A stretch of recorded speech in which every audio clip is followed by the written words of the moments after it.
Allahu Akbar! We begin with Afghanistan and the dramatic fall of the capital.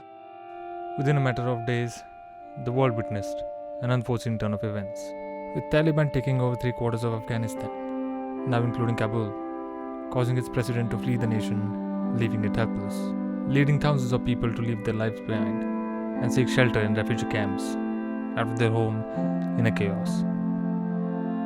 A situation reminiscent of the fall of Saigon.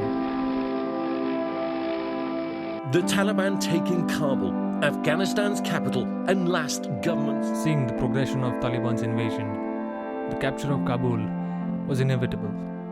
But how did Kabul fall so quickly? فتح مبارکي وایو خصوصا د کابل ښاریانو او اوسیدونکو ته. What went wrong with Afghanistan? What happens next? And what are we to do now? It sparked an American promise that we would never forget.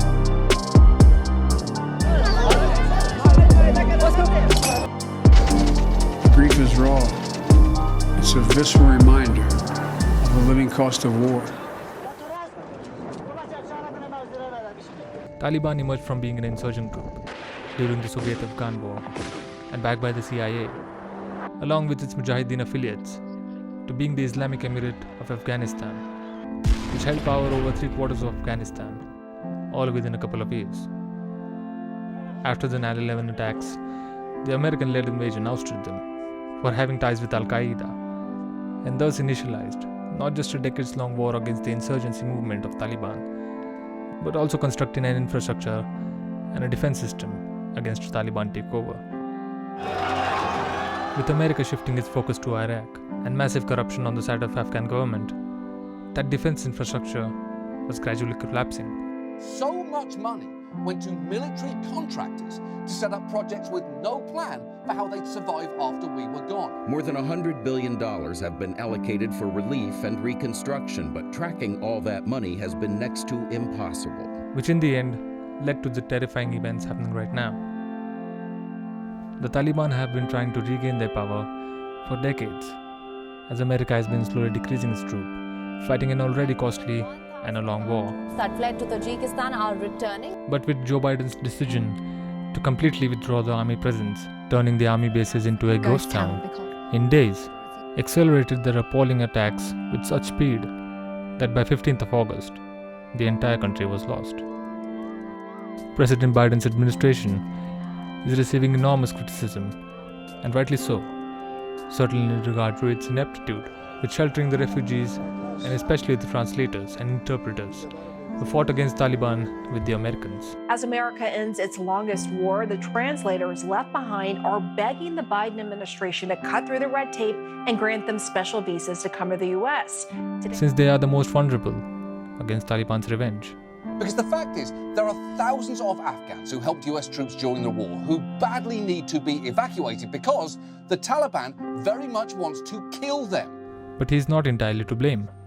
He is. We wanted to fight a war in Afghanistan and win it. I could win that war in a week. The Trump administration appointed a special envoy for Afghanistan and had direct talks with the Taliban, bypassing and consequently undermining the Afghan government. In the deal, the US agreed to withdraw its troops by 1st of May 2021, in return for assurances from the Taliban that they would not let transnational terrorist groups operate over Afghan soil. And make sure that its soil is never used again by Al-Qaeda. It was a huge victory for the Taliban, assuring them with the reduction of attacks on the insurgency, especially with their US airstrikes, thus allowing them to regroup across the country and plan for the coming big fight. And then they waited for the Americans to leave. One by one, the cities toppled like dominoes. With no willpower to fight, the Afghan military across the country surrendered almost immediately. With American equipment and resources in the hands of Taliban now, the president himself fleeing the nation, and even prisoners taken in among the ranks of the army, the fall of Kabul was inevitable and almost too easy. There are numerous scenarios that can unfold in time to come, but one of them is certain: the re-establishment of the Islamic Emirate of Afghanistan.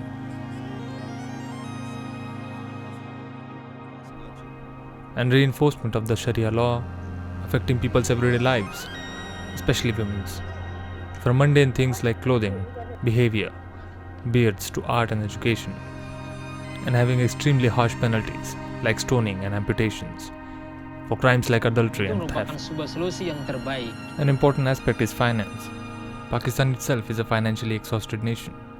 Taliban cannot expect it to back their nation like it used to in the 90s. Simply put, Afghanistan is not a financially viable state and depends on foreign assistance to run the government. And USAID has announced another $22.3 million towards their maintenance. It cannot expect that assistance anymore now that Taliban is ruling it. There are talks about China extending its support, but that would depend on Taliban's attitude on the treatment of Uyghurs by the Chinese government.